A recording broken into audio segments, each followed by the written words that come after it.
Arigato.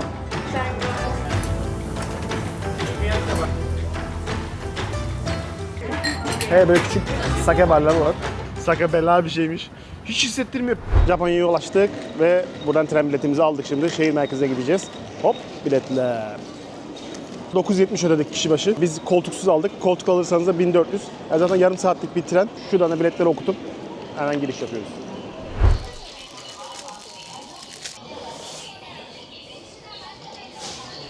Arigatou gozaimasu. Teşekkür ederim, evet, alakası oldu ama havalimanında şipşak çıktık. Buraya gelmeden önce bir tane işte yanında yasaklı madde getirmiyorum, meyve getirmiyorum, onu getirmiyorum, bunu getirmiyorum. Belgesini onaylıyorsunuz.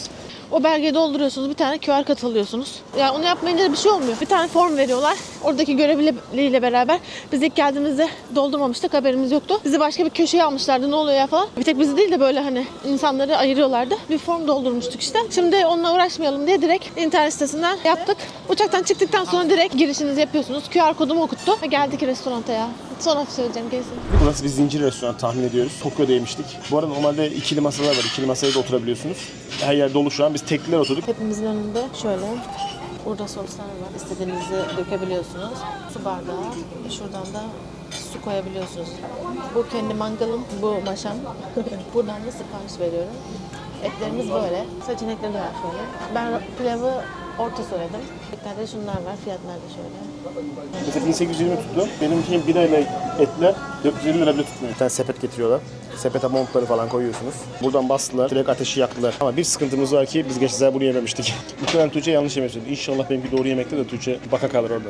Geçen sefer ben pişirmiştim hepsini. Emin olmak için tekrar sorduk. Hepsi dana ama bayağı yağlı bir danaymış. Tam tahmin ettiğim gibi. Benim söylediğim et Tuğçe'nin sevdiğiymiş. Şu şekilde mangala koyuyorum. Şu arkadaşı koyuyorum. Az da soğan koyuyorum. Tüh, vallahi güzel yapamadım. Lan cayır yanıyor. Bunu kısabiliyoruz mu ya? Abla yüksek ateşte açtı da yanıyor ortalık vallahi. Evet arkadaşlar pişerken şöyle pilavın üstüne atıyorsunuz. Çubukla yemece. Etler biraz düşündüğümüzden az geldi. Muhtemelen takviye yapacağız. Şöyle soyaya batırdım. Bu arada ben bulduğum burada her şeyi soyaya batırıyorum. Şimdi aslında Japonlar bunda biraz dalga geçiyorlar soyaya batırma işiyle ama seviyorum. Benimki pişti ya. Benimki pişti diyor. Bakın. Mükemmel lezzetli vallahi. Ya et işi bu kadar da güzel ya. Bir de menünün içinde böyle bir çorba var. Yosun çorbası. İşte buranın asıl özel eti bu. Wagyu. Bu Kobe'den sonra en meşhur et burada. Şimdi bu arkadaşı pişireceğiz. Bu arada burada Kobe de var ama Kobe'yi sonra yerinde yeriz diyerekten burada yemiyoruz.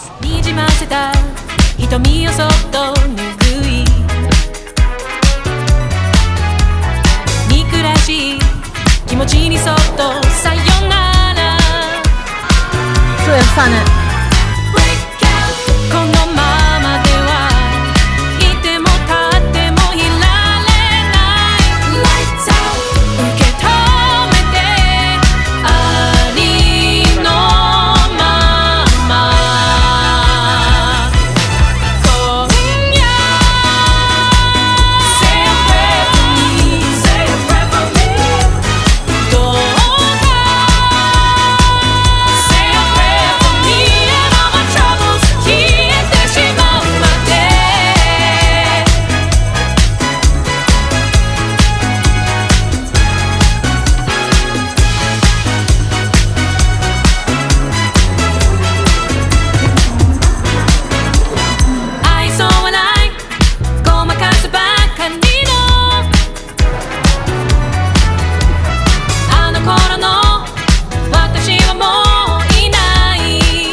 Çileğin heykelini gördüm. Koşa koşa geldim. Bir şişte o şekerli olan, elma şekeri gibi olan, çilek şekeri olanlar var. Ama biz şimdi Daifuku mochi alacağız. O da üstüne şöyle çilek sokulmuş olan.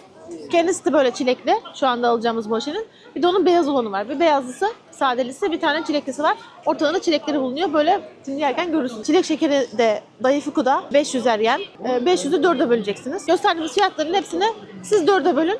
Aşağı yukarı TL fiyatı olmuş oluyor. Bu 500 ise 125 TL.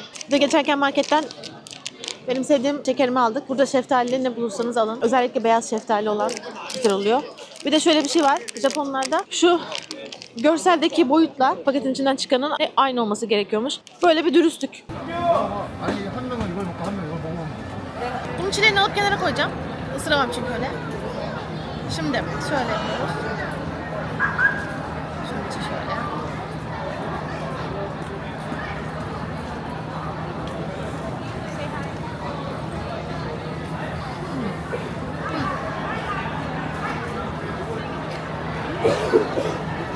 İçinde Red Beans var mıymış? Bunun değişik bir şey var içinde. Yine mi? Red Beans'ten mi var?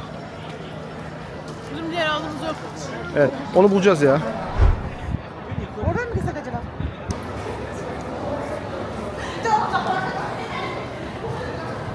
Çok doluydu. Sıraya girdik. 60 veya 70 minimum bekleme süresi olacak. Kabul ediyor musunuz dediler. Biz de kabul etmiyoruz dedik. Sabah 4'e kadar açıkmış bu arada. Bütün şubeler açık değil. Böyle McDonald's gibi bir sürü şubesi var bunun normalde. Diğerleri daha kısa sürede kapanıyor. Bu 24 saat açık diye buna geldik ama bayağı bir sıra vardı. Şimdi dışarı çıktık ama her yerde aşırı sıra var ve yemek yerleri genelde erken kapanıyor. Bu da bayağı sıra var. Onu başka yerde yeriz.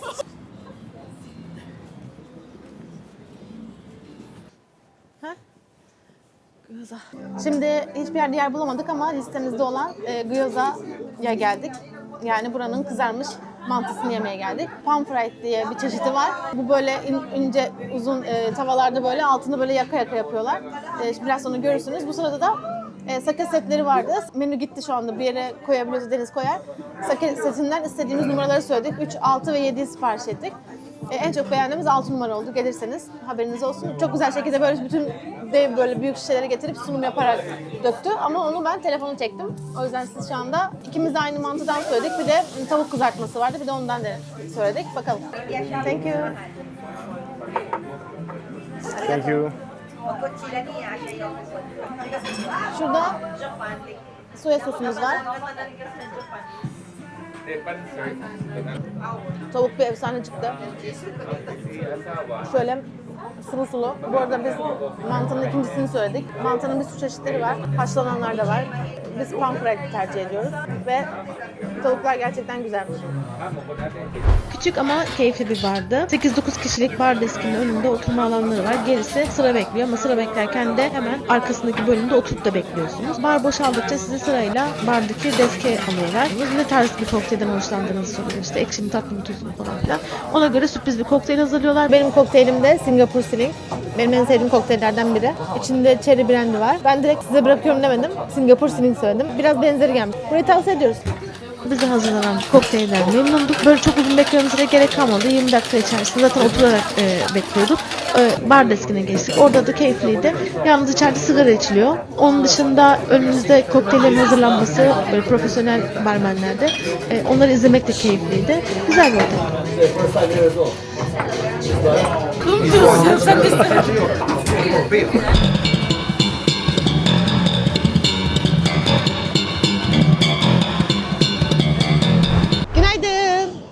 Konnichiwa.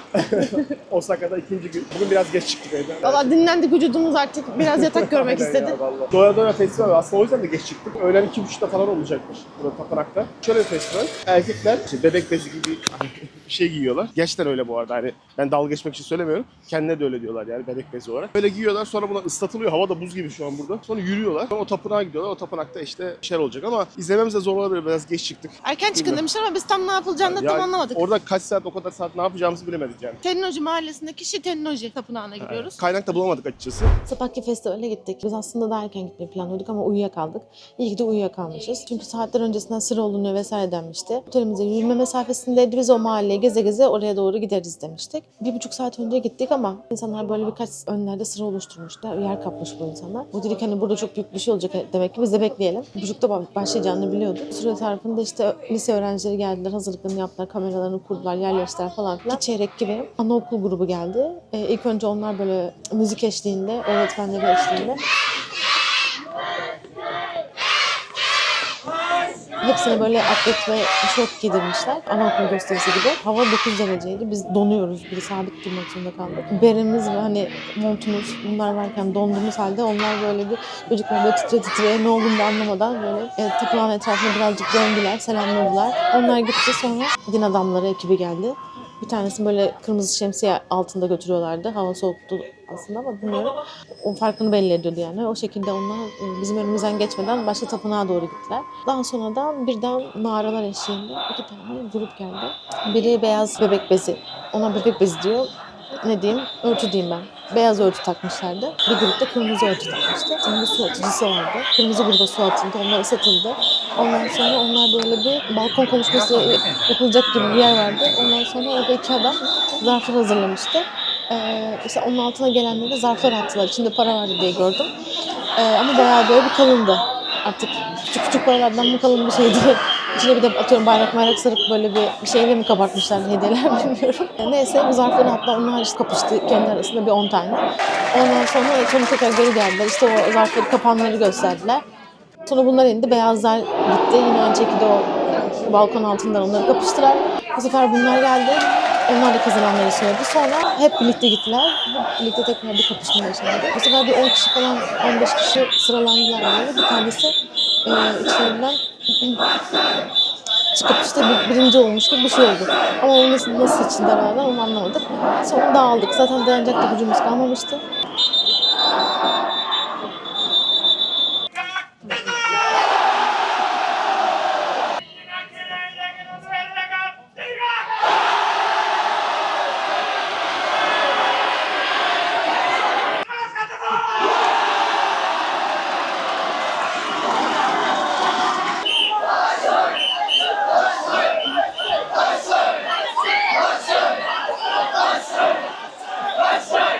Sonra Namba bölgesine yemek yemeye gelecektik. Donduk yani hareket edecek halimiz kalmadı. Hemen bir Uber'e binip bu tarafa geldik. Bu arada bizim yürüyebileceğimiz bir mesafeydi. 15-20 dakikalık mesafeyi arabayla 15 dakikada nasıl olduysa geldik. Ve yüksek fiyatla tuttuk. Taksi genel olarak pahalı ama şu iyi oldu. Taksinin arka koltuklarında sırtta ısıtma varmış. Birden bizi böyle buzluktan çıkan et gibi çözdü.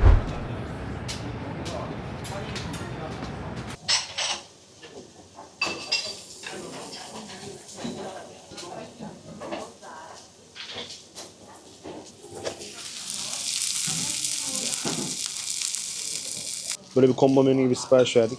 Direkt içine çorba var, pilav var. Yanında şöyle bir salata, soya var. Buna da wasabi dedi ama şeyi farklı. Bu arada ayrı wasabi vardı. Onu ben hemen soyanın içine karıştırdım. Seviyorum o işi. Burada turşu vardı bir dönem. Gitti. Burada şöyle değişik bir sarımsaklı gibi bir şey var. Onu ben pilavın içine karıştırmayı tercih ettim. Bunu da pilavın içine karıştırabilirsiniz ama ne olduğunu anlayamadım açıkçası. Tadına da baktım pek bir şey çözemedim. Bir yanında şöyle küçük bir tatlı var. Lokum gibi bir şey tahmin ediyorum.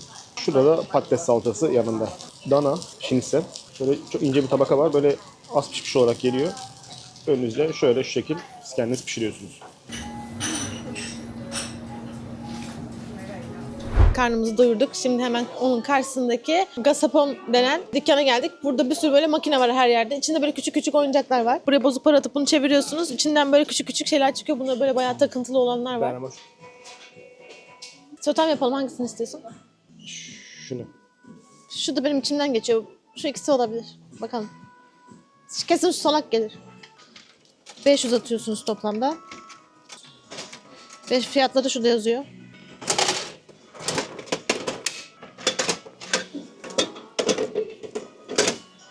Hadi gelin bakalım.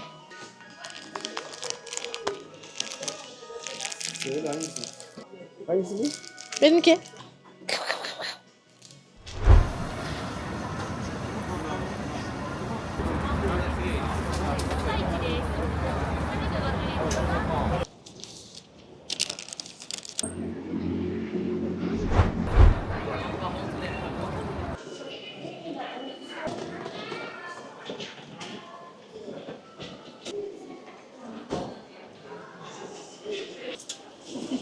Şimdi şurada bir biri çıktı. We can pay by card.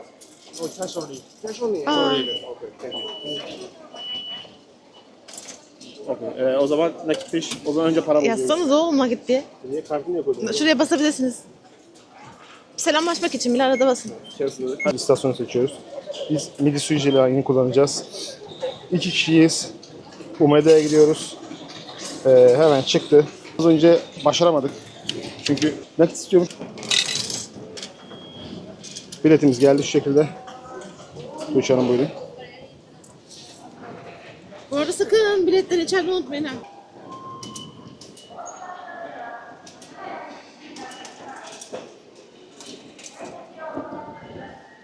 Bunu bir yerine atıyorsunuz. Sonra çıkan yerden alıyorsunuz. Ondan sonra geçiyorsunuz, metroya biniyorsunuz. İnerken de yine çünkü bu kartı isteyecek sizden. Bu kartı metroya atıyorsunuz.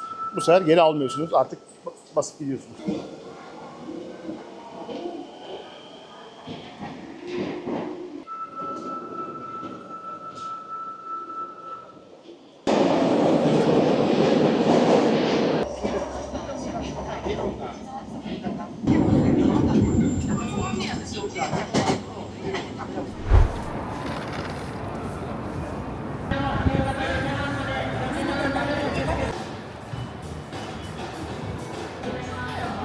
Evet, şimdi kahvaltımıza geldik. Bugün 3. günümüzdeyiz. Erken kalkmayı amaçlayıp 10.30'da kalktık.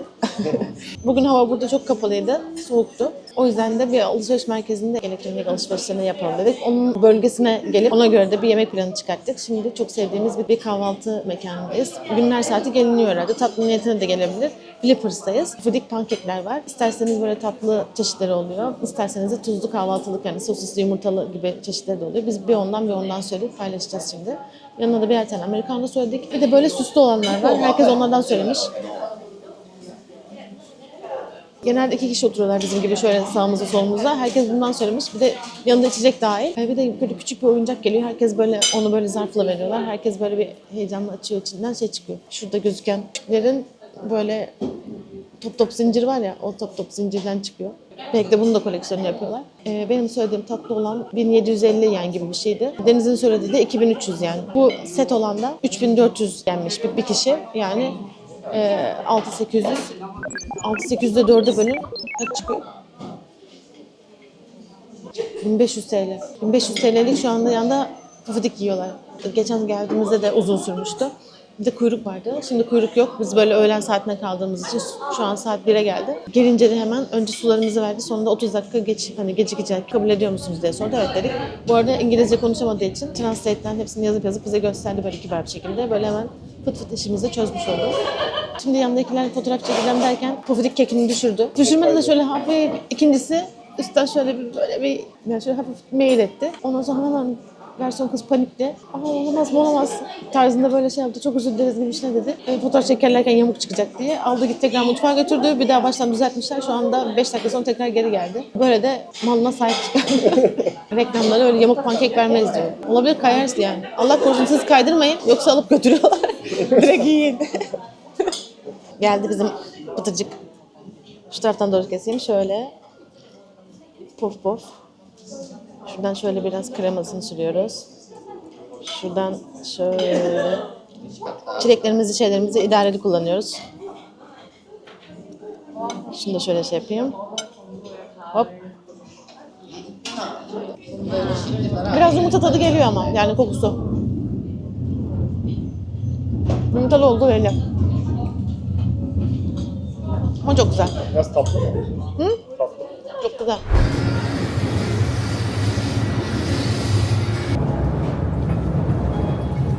Alışveriş merkezlerinde böyle tuvaletlerin olduğu yerin yan tarafında sigara içme alanı var. İçerisi bu arada bildiğin dümdüz bir oda. Yukarıda havalandırma var.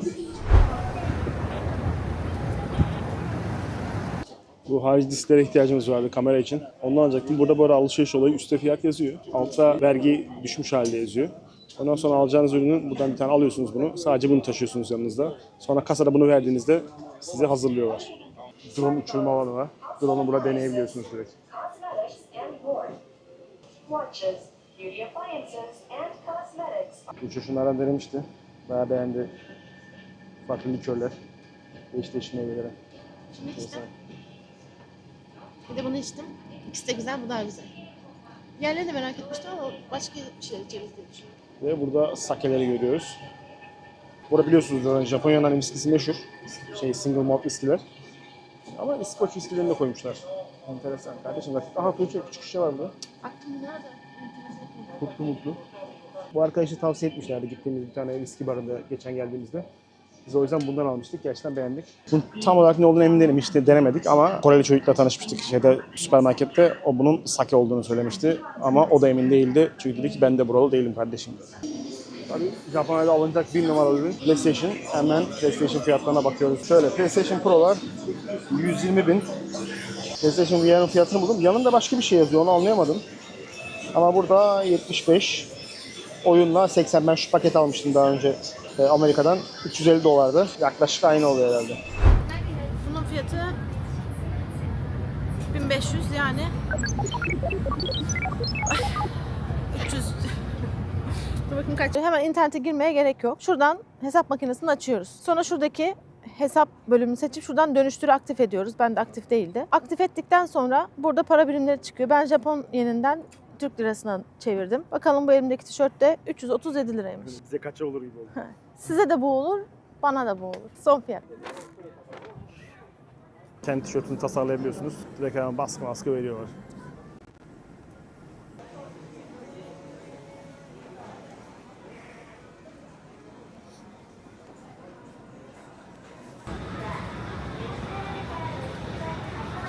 Günaydın. Günaydın. Hep günaydın diyoruz sonrası. Aynen sonrası yok. Geç kalkılan başka bir Osaka günü. Ama dün barda takıldık yani geç dönmüştük eve. Ben sıkıntı çözdüm. Bugün o sorun bitecek. Family Mart'tan. Sabah kahvaltıda yeriz diyoruz. Tatlı matlı dayanamıyoruz. Her şey çok güzel çünkü orada. Yani dolduruyoruz dolaba. Ondan sonra gece bir anda aklıma yazar esiyor. Onları yediğimiz anda uyuyamıyoruz.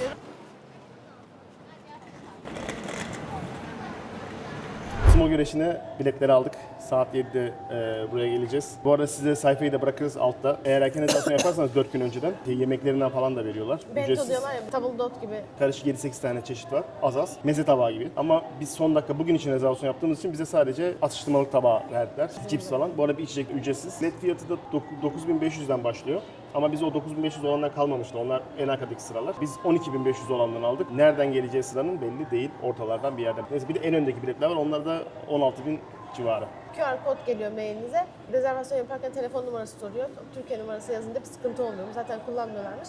Mail adresi yeterli. Japonya'daki diğer yerlerin aksine burada ciddi sigara tüketimi var. Normal Tokyo'da falan öyle sokakta da içemiyorsunuz, hiçbir yerde içemiyorsunuz. Özel odalar var, orada içiyorsunuz. Ama burada sigara kullanımı yüksek. Tapınağa giderken başka bir bilgi daha vereyim.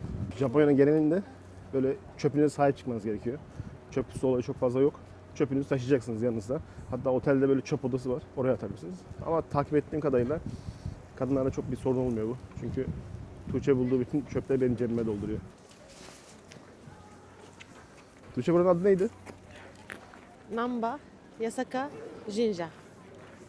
Namba, Yasaka, Jinja. Namba, Yasaka, Jinja.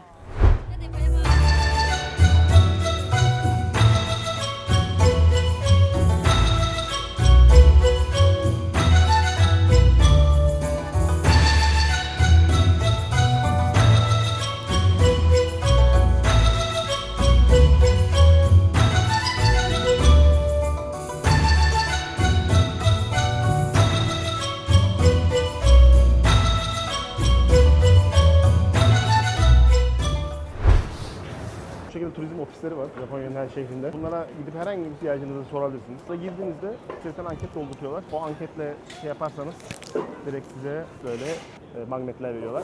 Onunla alabilirsiniz. Gerçekten çok yardımseverler. Bizim Tokyo'dakinde bile böyle telefon numarası vermişler. Demişler 24 saat arayabilirsiniz. İngilizce konuşan biri var. Herhangi bir sıkıntınızda yardımcı oluyorlar. Burada turizm ofisleri süper işliyor. Zaman yemeğe giderken yolda bir anda az sıra olduğunu gördük Rikuro'da. Hemen buraya girdik. Cımbıl cımbıl olan kekten yiyeceğiz. Paket alırız. İşiran'a gideceğiz çünkü şimdi. Önce tuzluyla başlarız diye.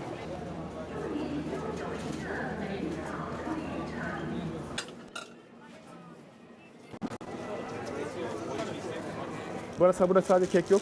Şöyle bir şey var. Şekerli. Aynen. Kremalı şey. Nasıl? İşiran'a geldik. Tabii ki her zaman sıra var burada. 24 saat açık bu arada. 24 saat sıra var. Sekmeyi 45 dakika beklesin dediler. Biz neyse ki orada son dakika bir tatlı daha almıştık. Krem karamele benzettim ben onun tipini ama öyle mi?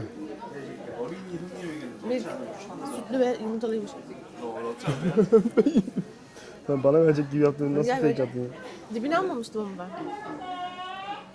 Çok iyiymiş Güzel. lan. Sen ye yarısını yarısını ye. Burada beklenen acıkma şeyinde kekten hep tadalım dedik. Kağıtları topluyor. Burada bu arada nasıl istediğinizi önceden seçiyorsunuz. Kağıtta veriyorsunuz. Sonra girdiğinizde tak tak hemen şey çıkıyor.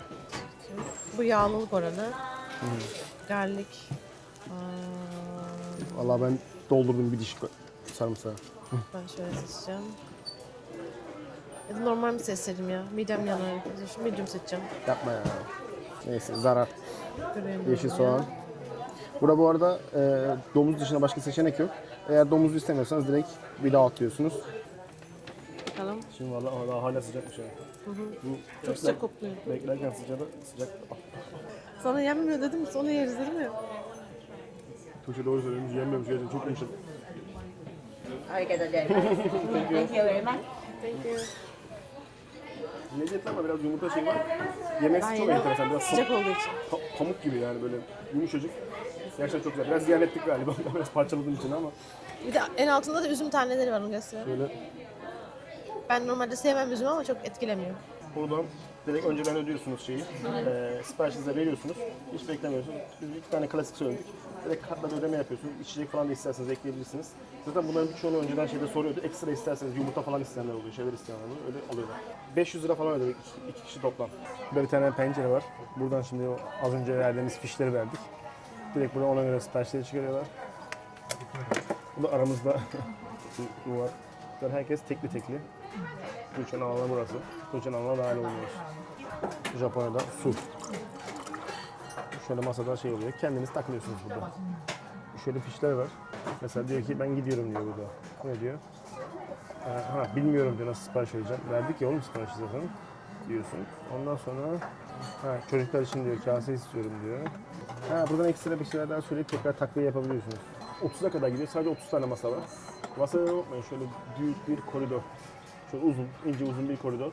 Arkada askılar var. Kıyafetleri asıyorsunuz. Ondan sonra kapıda çılgınlar gibi sıra. Girdiğinizde bir şey de görmüyorsunuz aslında kutu gibi bir yer.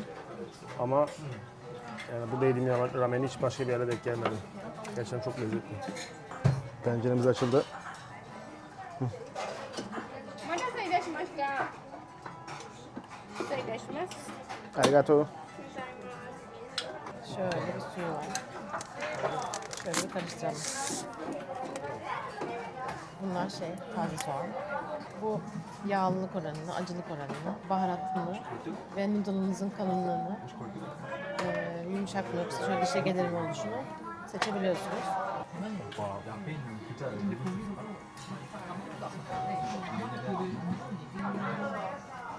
Valla gerçekten efsane çorba. Ben bir de bol sarımsaklı söyledim.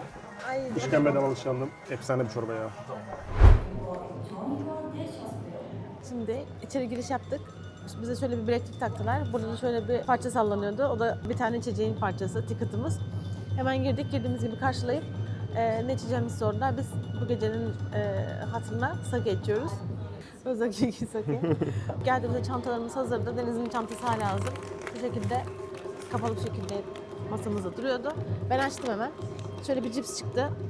Şimdi okuyamıyorum, bilmiyorum. Şöyle matcha ve çikolatalı bir bizleri var. Kraker çıktı. Şöyle karma karışık bir şeker çıktı. Silgi gibi duruyor üsttekiler de. Neyse Bakalım. inşallah şekerdir. Şöyle ne olduğunu yine anlamadığımız bir kraker çıktı. Tatlı diye tahmin ediyorum. Bu arada ama erken rezervasyon yapmış olsaydık, yani 4 gün önceden haber verince şöyle mesela arkamızdakileri hazırlamışlar. Bento seti veriyorlar. Aynı fiyat bu arada. Fiyat İçeriği fark var etmiyor. Biz bugün son dakika rezervasyon yaptığımız için ondan oldu. İçi de şöyle. Helal olan var, orijinal var, vegan var, premium var. Yani bunların içinde farklı buraya ait lezzetleri tadabiliyorsunuz yani. Bence çok güzel bir sistem yapmışlar. Şöyle alanı göstereyim.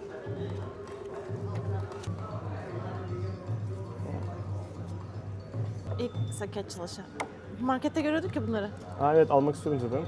Şöyle. Burada şey olmuş oldu. Bu arada şurada kenarda QR kodu var. Şurada görebileceğiniz gibi. O QR kodlarını okutup oradan sipariş verebiliyorsunuz. Tekrar yani yiyecek içecek söylüyorsunuz bize. Önümüzdekiler falan hep bir şeyler Yemek de söylüyorlar. var. Evet. Takoyakiler var. Bakayım başka ne var. Biraz sonra bakar söyleriz. Güzel bir aktivite şeyi yapmışlar. Şöyle ya. biraz garip ama bunun. Güzel. İçimi garip de. Şöyle bir şey söyleyeyim. Şu arka sırası niye beğenmedim? Evet, en uzun, Biz en uzun olmaması. orasıydı. Ne fark edecek? Hani bir sıra önden izlesek fiyat farkı var. Arkadan alalım demiştik ama orada yani olmadığı için buraya almak zorunda kaldık ama iyi oldu bence. Hem burada Burası oturunca kat çünkü. Kimse kimseyi engellemiyor ama arkası kat Evet. değil. Aynı kattayız. Arkadakiler muhtemelen rahat göremeyecekler. Özellikle benim arkamdakiler biraz sıkıntı yaşayabilirler. Şu en arkası var. Orası da o en ucuz olan biletlerden. Orası da görüntü olarak sağdan soldan Kötü. almayın. Direkt Bence orta. sahnenin karşısı aynen. ve bu böyle okul sırası gibi olanlardan, amfi gibi olanlardan. Bir de şurada en önde olan yer var. Orası zaten başarılı. Direkt en önden izliyorsunuz yani. Bir de sake çok güzelmiş. Bu ne marketlerde vardır. Görürseniz bundan alabilirsiniz. Tadını çok beğendim. Girişte bir de hediyelik eşya bölümü var.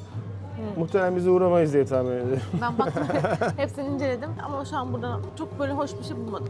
Birkaç bir şey vardı ama burası hatıra olarak zihnimde kalsın. So, like first act, sumo wrestlers are going to perform the history of sumo without any words, only boo. Okay, make something positive. All right. Anyone from this part?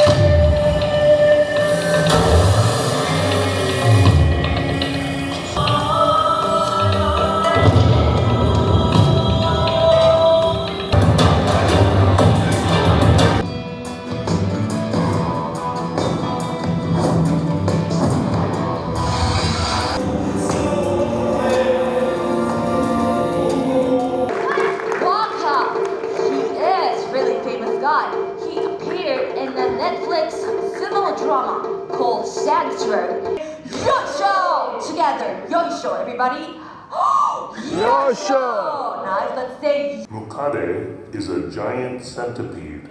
giant centipede. Oh, they train like a giant centipede. Let's say ichi-ni together. 1, 2 in Japanese. Ichi-ni, ichi-ni, ichi-ni, ichi-ni.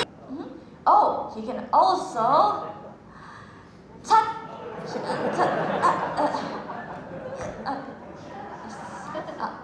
Oh yes, and touch the right toe. No, grabbing hair. Oh no. That's okay. That's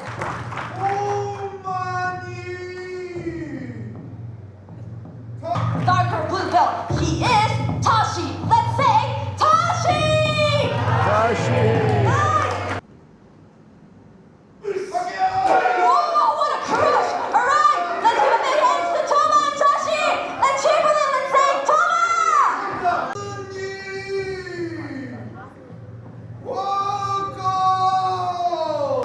Whoa, some of them are grab each other. Matsu and Waka. Let's cheer for Matsu, Matsu. Oh, Waka, Waka. Whoa, Matsu. Whoa, Matsu, Matsu. Matsu.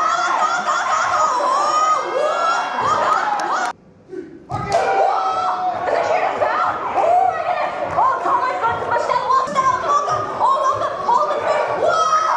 Oh, nice. Yeah, let's go, let's go. Let's go! Whoa!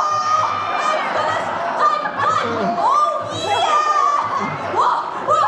Let's go, let's go, let's go, let's go. 3, 2,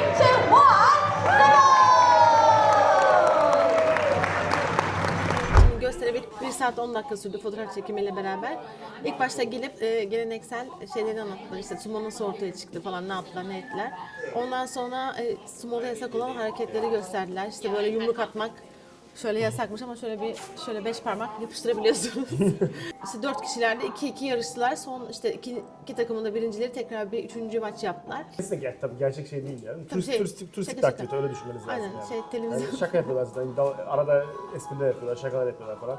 Hatta sonra seyircilerden şeyler çıktı. Kimler yarışmak isterdi? Herkes gibi koşup adını yazdırdı. Ben Biz de de yazdırdım. 11 numaraydık ama herhalde biraz şakasına olduğu için çocukları işte Evet. bir çocuk seçtiler 8-9 yaşında. Yoksa ben Bir kadın çıksam- seçtiler. Ben de istiyordum aslında ama biraz Yıllardır alkollüyüm, yediğim güvenemedim. yemekleri bunu hazırlık için yapmıştım ama olmadı. 11 numaraydım ama çıkmadı. Ama Yani. şeyi anlatmaktı hani nasıl oluyor, kurallar nedir, işte eğlence. Zaten şeydi, paketin içine bir tane içi dahil, yemek dahil falan. Bu arada biz bir tane yemek sipariş verdik içeride. Yemekler sıkıntı. Yemek içeriden sipariş vermeyin. Boş verin, yiyin gelin. yenecek bir şey değil. Sadece sake için ama sake'de böyle biz ikinciyi de içtik ve böyle şey yaptı iyice, böyle her şey komik gelmeye başladı. Evet, onun etkisi olmuş oldu. Bu arada şeyi söylemedik. 8. katta. Evet. Asansöre çıkıyorsunuz. Aramayın sonra geldiğinizde 8. kata çıkın. Direkt onlar sizi buluyor. 2. katta kahveciler falan var. Kahvaltı yapıp gelmek istedim. Şimdi sumo güreşinden çıktık. Böyle etrafta dolaşalım, biraz bir şeyler yiyelim içelim diye düşündük. Orada yolda geçerken de bunu bulduk. Bu da kaydettiğim Japon tatlarından biriydi. Daiyuku dediler şimdi. Daifuku vardı, o başka mıydı acaba? Neyse, mochi gibi bir şey. Evet. Biz ananaslı olanı aldık. İçinde dilim ananas var. Taze böyle fresh. İçinde de mochi gibi nişastalı şey var. Gelir yani güzel. Yola tesadüfen mekana girdik. Eve dönerken. Bakalım inşallah beğeneceğiz. Ama burada Japonya'da şey çok hoşumuza gidiyor. Sake söyleyince böyle şişeyi de yanında getiriyorlar. Önce size gösteriyorlar yani ne içtiğinizi bilin diye. Ulan böyle boş boş içiyorsunuz diyor. Şu an biliyor muyuz? Bilmiyoruz. Ya yazılanı anlamıyoruz ama anlasak çok başka şeyler olurdu. Mantar söylemiştik. Ama mantar tabii yanlış anlamışız. Mantar böyle şat şeklinde geldi. Sonra geldi bize mezeci gibi bir yermiş. Direkt hemen sipariş veriyoruz, hemen önümüze tak tak çıkarıp hazırlıyorlar. Şurada dimsum söyledik, dimsum şeyin içinde pişiyor. Şu dokunuşlar. Mantar efsaneymiş yalnız.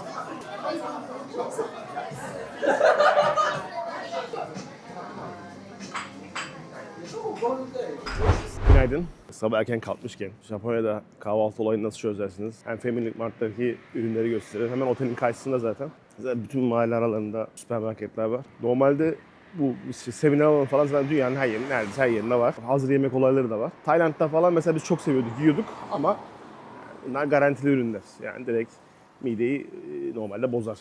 Ama bu Japonya'da şeyler çok iyi. Muhtemelen hani temizliği şeyi burada düzgün oluyor. Belki içine ne koyuyorlarsa bilmiyorum ama hiç sıkıntı yok. Şöyle direkt noodle gibi direkt yemek olanlar ya da çorba olanlar, ramenler falan var. Sushi'ler falan da var. Tabii biz onlara çok şeylere girmedik. Onlara yani burada restoranlara falan deniyoruz. Onigiri tabii vazgeçilmez. Onigiri'nin herhalde her çeşidini denedim yani. Ama benim favorim şu arkadaş, nerede o? Tabii ki klasik somon.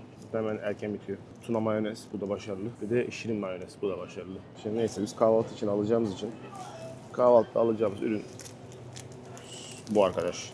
Yani bugün farklılık olsun. Şöyle direkt yumurtalı falan var. Şöyle yumurtalılar var. Normalde böyle zaten beklemiş hazır yumurta şeyi yemem ama burada gerçekten başarılı. Bir de şu marullar hiç yani o kadar taze oluyor ki marul. Direkt çıtır çıtır. Yani burada turşular. Bunlar için saat erken. Yani gerçekten bu turşuyu şeyde yeriz. Kyoto'da var bir tane ünlü, yani görmüşsünüzdür kesin, uzun salatalıkları böyle turşu yapıyorlar. Ben pek beğenmiyorum ama belki yine deneriz. Ne yapıyor küçük İbrahim? Tekrar merhaba. Ya şunlara bak. Bayıldım ama fiyatlar da bayağı pahalı. Çok güzel. Yeni bir şeyler gelmiş galiba. Dragon Ball figürlerini alacağız bir tane. Fiyatlar tabii çok değişken. İstanbul figürlerine hakim olmadığımız için muhtemelen daha az bulunmasıyla falan herhalde fiyatlar artıyor. Çünkü aralarda uçurum var yani fiyatların. 500'den falan başlıyor fiyatlar ama. Mesela şu 4 1000 lira.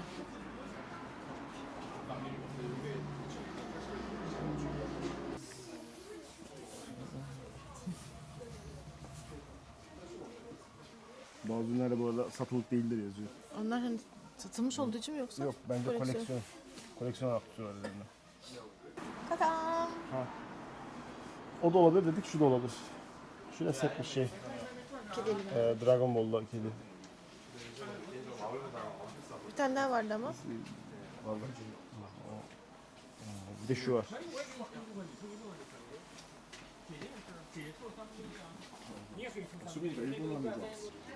Şu da çok güzelmiş. Evet çok başarılı ya. Evet, figürlerimize baktık. Kararımızı Kararımızı verdik. Ama şimdi almayacağız. Sonra Deniz bir sabah erkenden aniden gelip alıp Ya elimizde odaya taşımayalım getirecek. çünkü şimdi bir saat falan yürümemiz var bugün. Kaleye doğru yürüyeceğiz. Akşam döndüğümüzde de yetişmiyor yani akşam kapanıyor. Alamıyoruz. Erken kapanıyor böyle bu tarz Gündüz yerler. almamız gerekiyor. O yüzden de öyle bir şey tercih ettik. Her yer geçtiğinde neredeyse şey var bu arada, ışık var. Bomboş yolda da biz de kurallarımıza uyuyoruz. Her şeye eşlik eden bir görevli var. Mesela geçen akşam yolda inşaat vardı. Kaldırım düzeltiyorlardı. Hemen kaldırımın başında bir görevli böyle buyurun efendim buradan diye kaldırımın kenarına yani yoldan böyle bir şerit çekmişler. Bizim de geldi bayağı bir de. Eşlik etti oraya. Orada başka birine devretti. O işte o kaldırım bitene kadar olan o yolda eşlik etti. Şuradan gideceksiniz diye. Bir de elinde ışıklı böyle led çubuklar var. Onlarla gösteriyorlar gideceğin yeri. Ramen'e gittiğimizde işte şimdi hemen buyurun buradan sıranız. hemen önüne bir tane şey çekiyor. Hemen 2 kişi ayırıyor. İşte kart ödeyecekler burada. Siz bekleyin lütfen. Hemen kart bitirenleri işte çıkıyor. Siz şöyle sıraya koşuyor. Hemen sizi şöyle sıraya diyor. Ama zaten yanında sıra yani. Ama her şey böyle eşlik edip gösteriyorlar.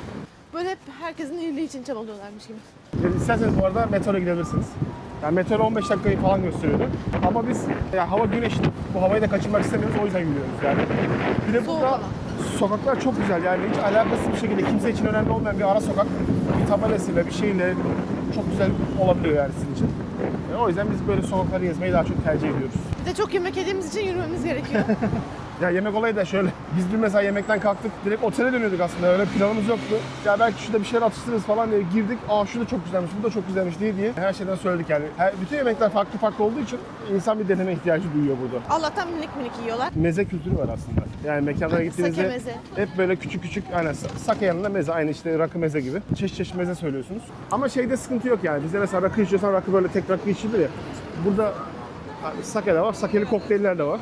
Hepsinden içiyor insanlar. Söyledik mi söylemedik mi ikimizin de hafıza muhteşem. O yüzden biz Osaka Kalesi'ne gidiyoruz çok şükür. Burası da Tomari var arada. Zaten muhtemelen otel tutarsanız buranın çevresinde tutarsanız olayın merkezi Osaka'da burası. Yani her şey burada. Mesela şimdi otoparktan bir tane otobüs çıkıyor. Bizi böyle hemen durdurdular. Görevli abimiz. Tamam. Burası otel galiba. Aynen. Geçelim. Bak. Durdurdu. Geçelim. Şimdi geçebilirsiniz dedi. Geçiyoruz. Öyle işlere şansa bırakmıyorlar. Şimdi Osaka'yı genel bir özetlemek lazım. Osaka'da şimdi hemen artlardan başlayalım. Bir kere çok ciddi bir restoran çeşitliliği var. Zaten şey diyorlar böyle, Japonya'nın mutfağı diyorlarmış. Bütün her çeşit yemek var, kendilerine ait özel yemekler var. O yüzden bu mükemmel bir artı. Yani Japonya'da yemek deneyecekseniz yer burası. Tokyo'da daha çok biz şeylere gittik. Kuralar, şunlar bunlar, hani daha franchise olan restoranları tercih etmiştik. Burada Tokyo videomuz yok. Biz ona geçen sene çekmiyorken gitmiştik. Hani ararsanız İnşallah arıyorsunuzdur da yok. Yarın Kyoto'ya gideceğiz. Buraya 1 saat uzaklıkta. Bir de Nara'ya gitmek istiyoruz. Nara da buraya yakın. Bunlar buralara yakın. İsterseniz Hiroşima'ya da gidebilirsiniz. Yani Osaka aslında her yere yakın. Bu açıdan da tercih edilebilir. Gece gündüz aktif bir şehir. Kyoto öyle değildi. Belli bir saatten sonra şehir kararıyor. Evet, Restoranlar aynen. kapanıyor. Sadece gece Çok kulübü bir şey gibi, kalmıyor. gece kulübü tarzı yerler kalıyor. Ama işte bunun kötü yanları ne? Restoranlarda çılgın sıralar var. Yani her yerde çok bekliyorsun. Tokyo'dan daha çok bekliyorsun yani burada. Bak Neyse. kırmızıda geçen insanlar bile var. Hiç öyle insanlar değiliz. Yani onlar da bana doğru gelince geçecekler sanırım. Yürüme olarak rahat bir şehir. Dümdüz gidiyor. Dümdüz hani yokuşu vesairesi yok. Çözülemeyecek bir metro ağı yok. Her yerde de bu arada yardımcı olan görevliler var. Bu arada eğer ama kullanacaksanız biraz sık sık ya da oteliniz biraz daha uzaktaysa mesela o da hiç sıkıntı değil. Günlük sınırsız kullanım şeyleri var. Onu alırsanız direkt tüm gün boyunca ücretsiz olarak kullanabiliyorsunuz. 800 yen falandı. Kötü yanları Japonya'nın diğer yerlerine göre karşılaştırınca yani gerçekten mesela Tokyo'da çöp görmek mümkün değil. Kyoto'da çöp görmek mümkün değil. Burada yerde izmaritler var, şeyler var. Ha bu çok büyük bir dert mi bizim için? Çok büyük bir sorun değil. Yani biz açıkçası. alışırız da. Yani bize sorun değil. Japonlar nasıl kabul etmiş? Hayır yani şaşırıyor insan yani. Ben kendim hazırlamışım yani. Oğlum Japonya'ya gidiyorsun bak ona göre düzgün ol diye. Şununla alakalı bence. Bence çok fazla turist var burada. Çok turist olduğu için de turistler düzeni bozuyor. Biz turistlerimizi biliyoruz. Yere çöp atmıyoruz. Japonlara saygımızı gösteriyoruz. Ama atan atıyor işte. Onun dışında insanlar böyle pat küt çarpmaya meyilli. Bir de kaldırımda bisiklet ve sessizce yanınızdan geçiyorlar. Ama bisiklet yolu bence bu kaldırımlarda yazıyor. Bisiklete geçilemez yazıyor. Şimdi göstereyim. Da Ha, evet, Deniz'e pardon. bir şey yapayım. Bir Pardon. dakika. Şuradan.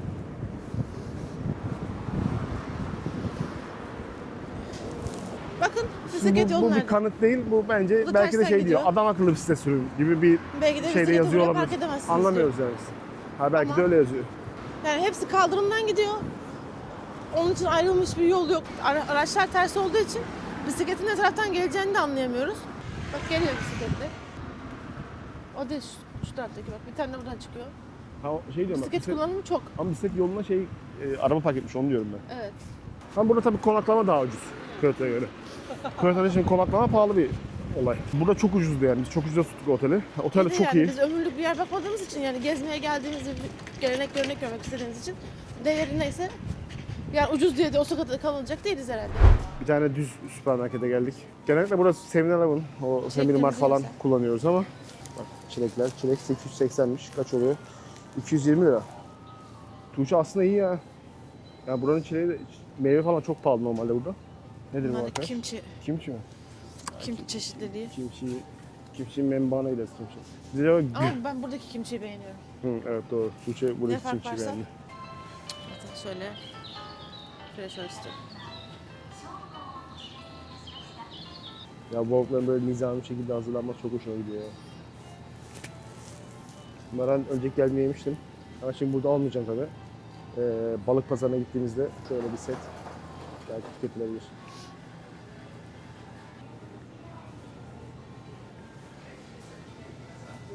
Tabii ki hazır yemekler. Aha. Bir onigiri bölümü bulduk.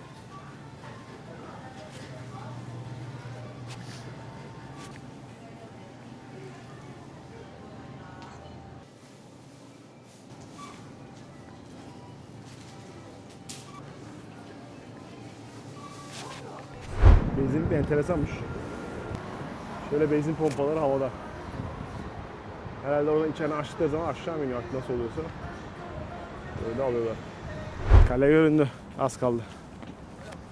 Bu arkadaşlar Hohenzeka evleriymiş. 5. yüzyılda bu evlerde yaşıyorlarmış. Şu çatı olayını çok seviyorum ya. Böyle Japonya'nın genelinde böyle public tuvaletler var. Ama hepsi çok temiz oluyor.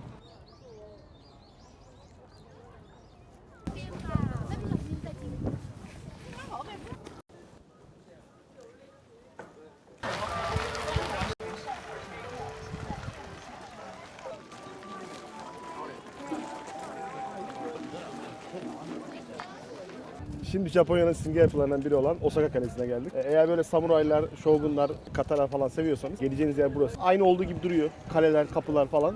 Gerçekten güzel. 1583 yılında yapılmış. Bakın bu bilgidir ha. Hadi kaleye çıkalım. Hadi bakalım.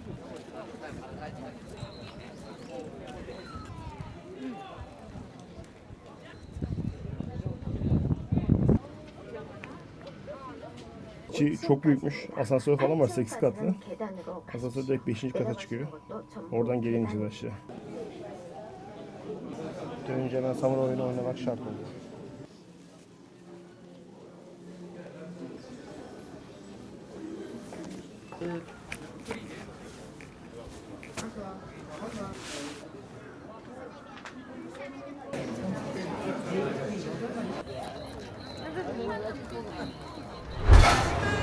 Yemeğe gittikten sonra sake varsa burada birer tane sake yiyecek mi? Şimdi koştur koştur şuraya geldik. Tempura, makino, namba. Sıra var, sıradayız, bekliyoruz. Şurada da taze taze kızartıyorlar. Bu arada şöyle çekeyim restoranı. Yani tabelada İngilizce ismi yok. Bulmakta zorlanabilirsiniz. Size öyle oldu.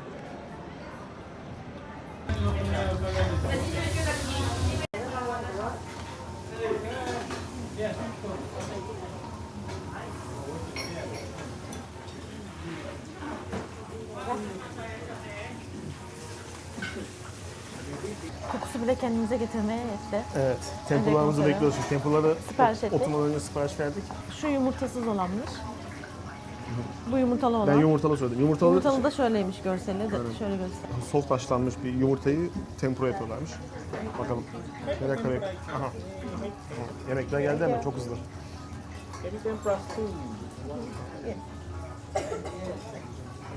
Biz bu arada önden Arigato. çok sipariş vermemiz gerekiyor gibi düşünmüştük. Meğerse öyle değilmiş aslında. Diğerleri hep tek tek geliyor. Demek ki tek tek sipariş veriyoruz. Arigato. Arigato. Bu arada hemen yeri gelmişken şeyleri denemeden önce bu highboru yani highball olarak geçiyor. Bir tane whisky kokteyli gibi düşünebilirsiniz. Arigato. Viskili, limonlu, sodalı bir içecek. Bunun böyle hazır olanları da satılıyor süpermarketlerde. Ben oradan denemiştim. Güzel, değişik. Tuğçe bu arada bu sefer sakeyi sıcak söyledi. Onun yorumunu alacağız. Güzel içtim ben. Boğaz yakıyor böyle. Sıcak mı Soğuğa gerçekten? karşı. Evet evet. Ha. Şu duman tutuyordu az önce koyduğumda da. Şimdi gözükmüyor. Sıcak şarap gibi. Böyle çok iyi pişmiş. Vallahi efsane. Biz ses söylediğimiz için yanında pilav da geldi. Bir de çorba geldi. Şu ne? Susamlı. Ben ona batırdım yedim ya. Soya sos gibi bir şey herhalde. Hı, öyle değil mi? Ben valla batırmıyorum onu. Bir bakalım batırıyorlar mı? Batırıyorlar. Onlara baktım ama. Onlar da turist. Her gördüğümüz hastalığı ne yaparsa taklit ediyoruz ama burada aslında turist yoğunluğu zaten bu çevredeki ülkelerden geliyor. Şöyle bir şey geldi. Bu arkadaşın mantar kızartması. Çok güzel. Böyle ince ince mantarları tempura yapmışlar. Canavar. Bu iş anlaşılan biraz pisleşecek. Ben o yumurtadan söyledim, Tuğçe söylemedi. Bunu...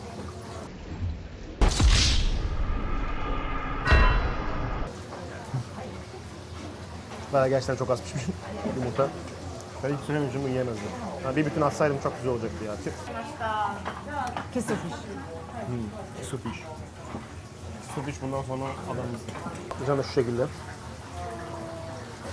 Biraz az pişmiş işi. Ama güzel, başarılı. Bir de tatlı patates söyledik, şimdi bundan sonra ısıdan oldu. Ayrıca soya sosu dökmeye gerek yok. Biz böyle soya sosuna batırmaya alışkınız. Tempura sos var. Direkt yanında onu veriyorlar. Ördek ve taze soğan. Patates yedin mi sen? Yemedim henüz.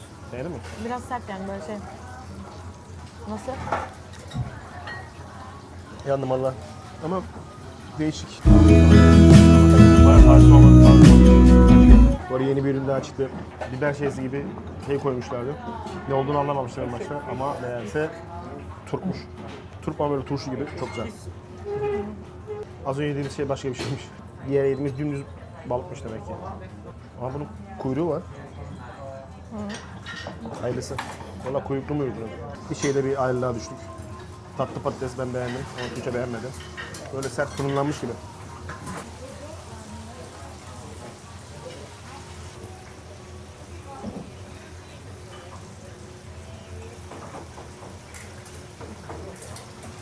Ve Kromon balık marketi. Buradan ben bir şeyler çözerim gibi geliyor. Aha, işte almak istediğim ürünler şu arkadaşlar. Ahtapot topları. Bundan da yiyeceğiz. Sumo da yemiştik bundan ama çok berbattı, yemedik, bıraktık. Ama geçen sene geldiğimizde yediğimiz çok beğenmiştik. Belki köfte yeriz, belki burada yeriz. Bakalım.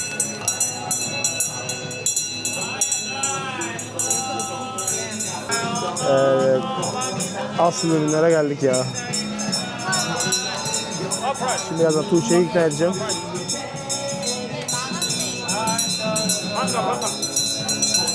Yanında biraz pazarlık da dönüyor. Yarı fiyat falan diye.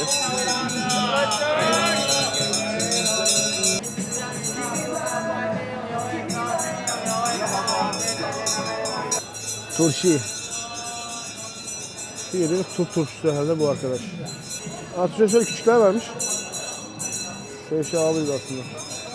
Bir pakette 450'ymiş. Şu sanki üçüncü var ya, mor olan. Olabilir. Beyaz çilek. Enteresanmış. Ya normal düz çilek var ama arkadaşlar biraz... Ya biz yemiştik bundan da çok şeyi beğenmemiştik o kadar ya. Bayağı hormonlu çilek gibi gelmişti şu kırmızı değil mi? Beyazı denemedik henüz. Abi çok pahalıymış ya, bilmiyorum.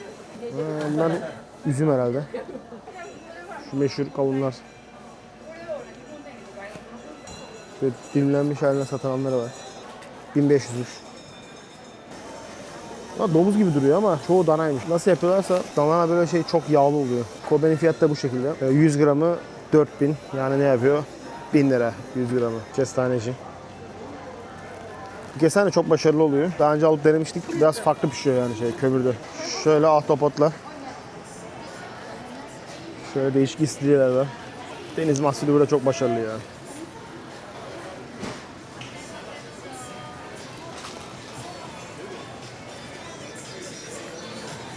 O kadar. Aa, canlıymış lan bu. Beni gördü, canlandı. Direkt burada sipariş verip arkada oturup yiyebiliyorsunuz. Viskiler de var. Hibiki, Yamakazi, Hakushi. Burada arada böyle oturma alanı var. İstediğiniz yerden alıyorsunuz, pişiriyorlar, direkt çıkan yiyorsunuz. Hem sakeyi falan tadabilirsiniz burada. Viski tadında yapabiliyorsunuz burada ama fiyatlar çok yüksek ya. Ya Kyoto'da bizim böyle mekan vardı mesela, 500-600 falan da şeyler. Ve Kobe Beef Burger var burada. Belki denenebilir. Biraz geç gördük ama. Koşa koşa okonomiyaki yemeğe geldik. Sabahleyin rezervasyon yapmak istemiştik aslında buraya. Rezervasyon kabul etmiyoruz demişlerdi. Saat 8'de buraya gelin. Sıraya girin. Son sıra 8'de alınıyor. Sonra 10'da kapanıyor. 8'den sonra sıraya giremezsiniz demişti. Biz de buna inandık. Ve buna göre koşa koşa buraya geldik. Şu an tokuz. Ama zaten 90 dakika bekleme süresi varmış. Acıkacağız diye tahmin ediyoruz. Şimdi günler de azaldığı için denememiz lazım. O yüzden az bir şey söyleyeyim. Zaten bir parça şöyle. Daha önce hiç yemediğim için tam bilmiyorum. Bakalım deniyoruz. Adı neydi? İsmi de şu. Namba okonomiyaki Ainoya Honten. Hiçbir yerde bir rezervasyon yapmak gibi bir şey yok burada, olay yok. İlk gelen ilk servis edilir mantığıyla. Her yerde sıra var. 90 dakika diyor ama genelde biraz fazla söylüyorlar. O maksimum gibi oluyor değil mi? Bence 25 dakikada gireriz. Yok. 40 dakikada gireriz. Buraya İçerisi çünkü de- biraz içerisi devam uzun ediyor yeniyor. aslında. Böyle şey değil. Küçük değil. Nasıl içeri gidiyor? İçeri doğru kıvrılıyor ya. O daha var mı? İçeri biraz daha devam ediyorsa bayağı sıra var.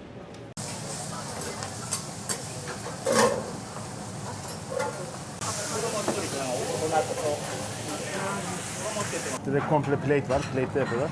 Michelin yıldızlı bir yer aslında ama en temiz restoran diyemeyiz herhalde değil mi? Yok diyemeyiz. Biraz değişik. Şu yuzu sahuru için kesinlikle. Bir limon çeşidi değilmiş yuzu. Yuzu sahuru. Ben yine highball söyledim. Tuğçe de sıcak sakesini yine söyledi ama gelecek yine kıl çıktı. Valla içinden kıl çıktı. Öyle. Valla yüzlerin konusunda benden geçen not alamadılar. Şu gözlüklü benim canımı sıktı. Açıkçası masada tercih edebilirsiniz. Masada daha en azından kendi Beef. Okay. Thank you. yemekler geldi bu arada. Çok hızlı geldi. Böyle bir bana bir söz koydu ama çok ağır bir sosa benziyor. Nasıl yiyeceğiz bunu? Tamam, thank you. Thank you.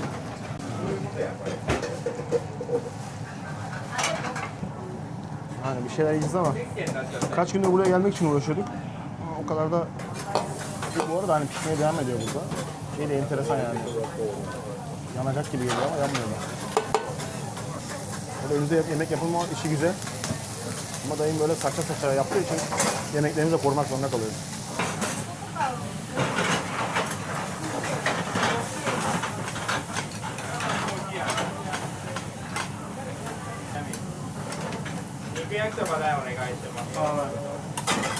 Evet, yemeğimizi yedik. Tok olan karnımız tekrar doyurdu. Yani üstüne bir tur daha doyduk. Şimdi benim çantam var, onu göstereyim. Restoran çıkışında şöyle bir çanta aldım. 210 lira falan. Şöyle Yok ya güzel. 100 lira bir şeydi ya. Hayır diğeri, bir de poşet olanı aldım. Hala poşet olan var.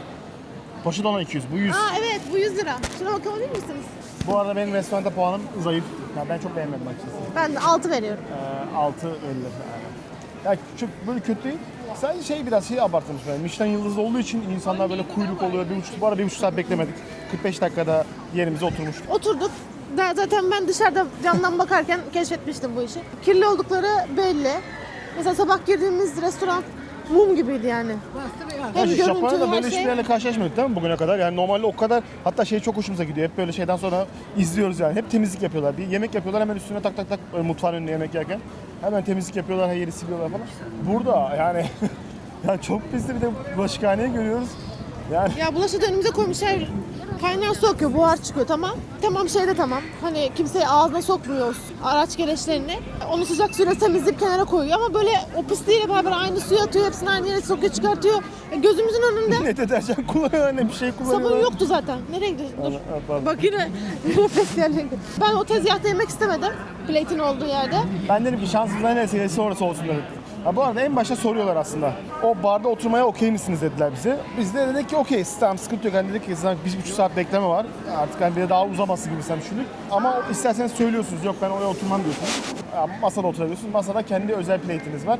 Onu da yiyorsunuz ama ben onları da temiz görmedim yani. Tamam Onları da onu göz görmeyince gönül katlanırdı yani. Ben evet, bulaşıkhaneyi biraz arka görmeseydim. planını görmüş olduk yani. Bizim yemek pişiyor aynı plate'te. O plate'ten bir şeyler yapıyorlar. Oradan başkalarına sıçrıyor bilmem ne. Bilmem yani şey biraz sıkıntı. Sonra en son Hadi. yaptığı şey kazıyor. Kazırken böyle çatır çatır etrafa fırlata yanmış şey siparişin içine gidiyor başka yere. Benim tabii asıl sıkıntı bu değildi aslında. Ben çok takmam böyle şeyleri.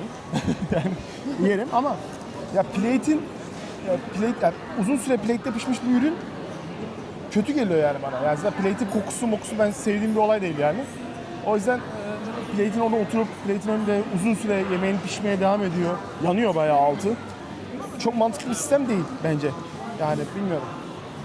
Ha bir de şey hani tamam ateş mikrobu öldürüyor gibi düşünebiliriz. Yani sürekli Öyle- sıcakta plate. Tabii öyle düşündük zaten biz de. Ama bir de yani şey yemek de böyle wow gelmedi. Bizim şeyimiz neydi o mücverimiz hücremizin içerisine et koyuyor ya da işte ben karidesli söyledim, Deniz etli söyledi, onu koyuyorsun. Onu işte böyle ters düz çevirip yapıyor. Üzerine barbekü sos gibi bir şey döküyor. Ben mayonez ve hardal koydurdum. Deniz sadece mayonez koydurdu. Onun üzerine böyle uçuşan bir şey var. Onun ismini ben biliyorum da şimdi hatırlamıyorum. Onu buraya yazarız. Ben bir an onu kuru karides sandım. Ya dedim ki zaten midem karışacak dedim, daha da şey yapmayayım, onu almadım. Noodle ekliyorlar içine. Biz noodle eklemedik. Udon noodle ekliyorlar. Ya bize de karnımız tok da açacağız. O yüzden tam bir adil olmuyor tabii. Soba, udon. Soba pardon. Soba noodle da ben çok tercih ettiğim bir şey değil. O yüzden koymadık içine. Birazdan toktuk daha da şey olmasın diye. Ama üzerindeki barbekü sos falan da yani kötü değil, güzel ama böyle biraz ağır geldi bana. Yani Üstüne yedik. dokunup boca ediyorlar yani. Güzeldi. Aynı buraya falan yenmeyecek gibi bir şey değil. Yenecek bir şey. Küçük bir porsiyon zaten. Bir daha yer miyiz yemeyiz. Düşündük şimdi. Neredeyse çoğu şeyi yedik şimdiye kadar. Bundan sonra ikinci turu atmak istesek bunu atmayız yani. İkinci turda buna gelmeyiz. Zaten muhtemelen şöyle olacak. Sadece son gün ikinci tur atabileceğimiz bir fırsat olacak. Son günde en beğendiğimiz restoranta gideriz. Gideceğimiz birkaç bir yer daha var. Yarın Kyoto zaten. Evet. Pazartesi ve salı günümüz kalıyor. Bir gün Nara'ya gideceğiz. Nara. Nara ama. Nara gibi. Nara da. Orada da zaten git gel. Yolda bir şey yeriz. Orada özel bir yer işaretlemedim. Bakalım orada ne yiyebiliriz, nesi meşhur. Bence Öyle dönüşte özel bir burada şey yeriz onu bilmiyorum. ya, akşamını. Bir güzel ramencilerde bir ramen yiyelim. Şiran gibi değil de. Geçen işte şey yemiştik ya, gyoza ve tavuk kızartması. O mekan çok sevdik. İkimizin de favorisi o oldu. Evet. Oraya tekrar gitmeyi planlıyoruz. Yani. Daha bir kere mesela bugün balık pazarını çektik ama balık pazarında bir şey yiyemedik çünkü çok toktuk. Ben balık pazarına yazdım kendime. Ama Tuğçe onları yemeyebilir. Çünkü Ben bayağı yemiyorum. çiğ balıklar var. Ben o çiğ balıklardan yiyeceğim. Burada çünkü ton balığı da, somon da çiğ hali yani bizdekiyle alakası yok. Bambaşka. Yani lezzet olarak bambaşka. Ben önce geldiğimde yediğimde çok beğenmiştim. Ama Tuğçe onu denemedi. Çünkü direkt çiğ. Hani şey de değil yani, tütsülenmiş falan da değil. Taze kesip hazırlıyorlar. Yani şeyler bir şey çok iyiydi olabilir. mesela. Bizim yemeği yapan çocuk falan çok iyiydi. Evet, insanlara iyiydi çalışanlar. Bence ama bulaşıcı sadece değil, siz de bulaşıkçı- çözer onu. Ha, benim geldiğimde zaten şüpheliydi durumum. Geldim, sakemin içinde kıl çıktı yani. Koskoca bir kıl yüzüyordu. O da üzerine kıl dikti. O yüzden de orası kafamda benim elendi. Neyse ama değiştirdiler en azından canım. Değiştirdi şimdi. Baştan yaptım. Benim sakemde çıkmış olsaydı muhtemelen şu serçe parmağı şöyle batırıp almak suretiyle onu temizlerdim ama Ya virüs çağındayız, yaptığın işe bak. erken yatıp sabah erken kalkmamız lazım. Sabah erkenden yola çıkacağız direkt Kyoto'ya. Bu arada cuma akşamı şu an burası tıklım tıklım her yer yani dolu yani. Şu karşıda Dolu, sokaklar tıklım her yer dolu. Şöyle süslenmiş olanları seviyorum. İçerisi de şöyle oluyor, ahşap görünümlü. Bu mekanlar şık ve huzurlu geliyor. Burası da böyle bir şeymiş.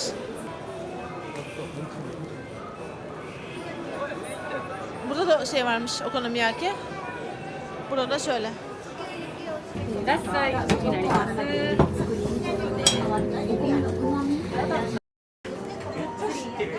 He böyle küçük sake barları var. Bunlar kesin değil. İsim olarak gelmiyoruz. Hepsi benzer. Şu pembeli olanlar biraz daha meyveliymiş. Biz biraz daha tatlı tercih ettik. Yalnız kafalar ziyan.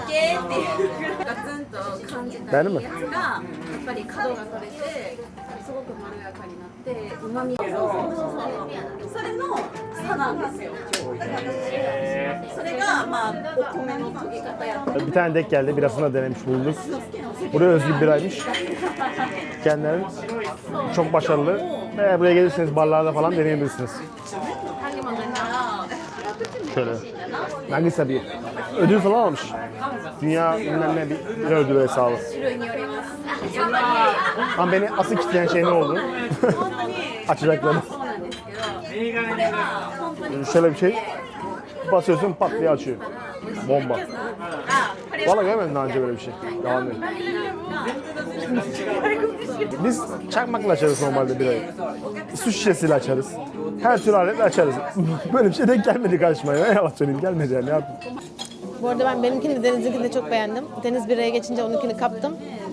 Böyle çok hoş bir aroması var. Böyle beyaz şarap gibi. Hafif böyle aromalı, rahatsız etmeyen, böyle ağır değil. Böyle pamuk gibi bir özenmek gibi de olmasın da sake. Sake bela bir şeymiş. Hiç hissettirmiyor. Haybolun bu. Bu arada alkol değerisi %9'muş ya. Ya birçok yer kapandı bu arada. Biz gece hayatı falan dedik ama cuma dedik kesin kaçırmayalım falan. Hemen muhtemelen gece kulüpleri falan hareketli. Ama Kyoto'da gece kulüpleri daha iyi.